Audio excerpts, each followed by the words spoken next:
Damn! Today's tune is possibly the best car added in the 1.31 update, the Audi RS5 Turbo DTM from 2019. This car is available to the brand dealership, and for me, this car is one of the highlights of the latest update in Gran Turismo 7.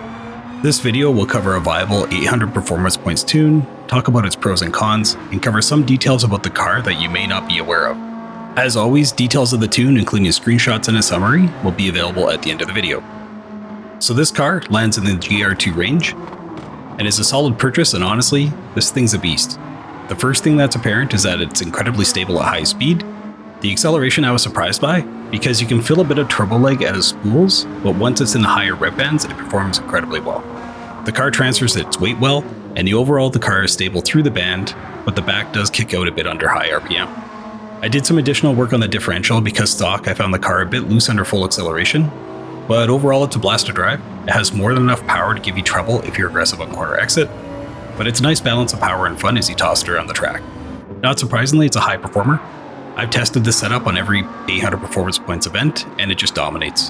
In terms of fuel economy, it seems well above the average as well, which means you've got better longevity on the track, and you have some more options to run the race to your preference. So for Sardegna, as an example, I was running a single pit, setting mapping to 4 for the first set, and then I ran fuel mapping 1 for the remainder of the race. For the new Nuremberg circuit, I left it at fuel mapping 1 with a single pit. I'm assuming you could actually potentially go fuel mapping 6 here as well, and potentially run non-stop, but I just find it much more fun to toss it around the track with its full potential available. One great thing I love about the car is the overall stability. It's very consistent, meaning you can get into a groove in this car where you know what to expect, allowing you to push the limits on your driving. You can predict its handling very easily and make up considerable time on any twisty sections of the track. Just be mindful on corner exit that it will kick out if you're applying too much power without stabilizing the turn. So again, this tune is built for around 800 performance points and is specifically geared for Sardegna, but I've run it at all events and is more than capable. Honestly, this car is likely one of the best GR2 cars in the game, and better yet, it's available 24/7, meaning you don't need to wait for it to cycle into the legendary dealership to pick it up. All in all, having some DTM cars added to GT7 is great, gives us some more options, and it's well worth the price tag. I wouldn't hesitate to add this car to your garage. So a bit more about the history of the RS5 Turbo. In 2019, they reformed regulations for the German Touring Car Championships, or DTM. They adopted Class 1 regulations that included the downsizing of engines to make it possible to co-host races with the Japanese Super GT cars that use the same rule set. Audi's entry into the category was the car that was added to the game this update, the RS5 DTM that was powered by a new engine. The exterior remained the same, but the engine was changed from a naturally aspirated 4.0 liter V8 to a turbocharged 2 liter inline 4. This reduced the weight of the build, improved its balance, and provided an engine output of more than 600 horsepower, giving it much better performance than its predecessor. This specific car that the stock DTM is modeled after was the number 330 car piloted by René Rast. It had 2 victories in Class 1, winning Race 2 at Hockenheim, but also claimed the team title, making this RS5 an iconic double title winner. So the car has a legendary performance history, but it was relatively short-lived. COVID impacts removed the Class 1 category after 2 seasons. Despite being short-lived series, the Audi A5 dominated the category, and that's the car that we've now added into GT7. So let's talk about the tune and talk about performance. As mentioned, I've targeted this car to 800 performance points and focused it specifically on Sardegna.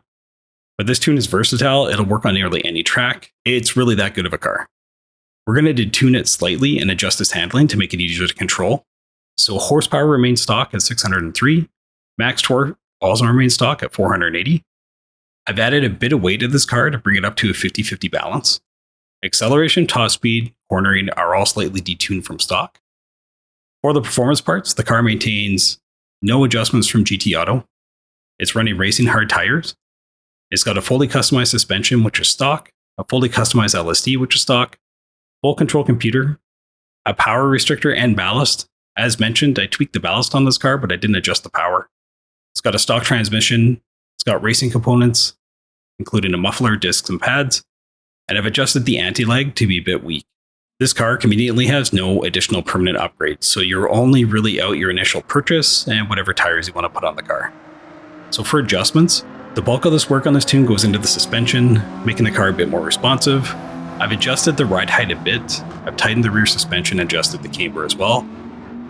This to me made it feel more stable on corners. I've also adjusted the LSD, easing it off a bit on power delivery to make corner exit much more predictable. It's just enough that you have minimal impact to acceleration, but the car is much more forgiving if you're slightly heavy on acceleration during exit. I've increased the downforce, mostly to game the rating system so we can focus on barely reducing power output. Overall, it maintains most of the performance of the car, but it does make it a bit tamer for tighter sections of the track, and it makes it a bit more nimble on corner entry and exit. Overall, this car is amazing.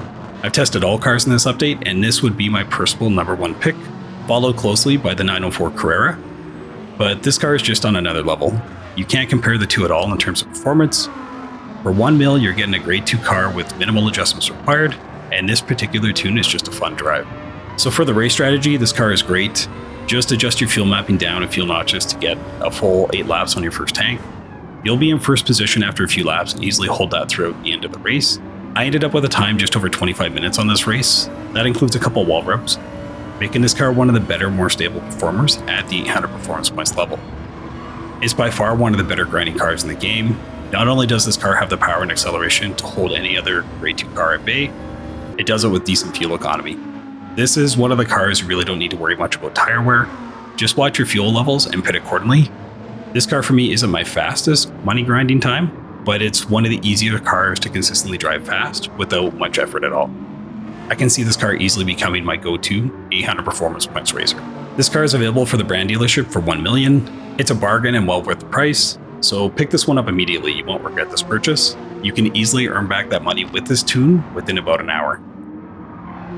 In terms of livery, this one was provided by the creator on screen. I just updated it with my name, number, and badging, as it's an open edit. If you like it, be sure to show the creator some appreciation by liking and sharing the livery. So I hope you enjoy this tune and this car finds a spot in your garage. If you like these tunes, please like and comment below, as it greatly helps with the channel growth on YouTube, and it helps know me what content you guys enjoy. If you're looking to connect with others around gaming in general, feel free to join our Discord. It's a great spot if you're looking for more information on GT7, tunes, or gaming in general. Overall, it's just a good community. As always, thank you for your time. I'll see you in the next one.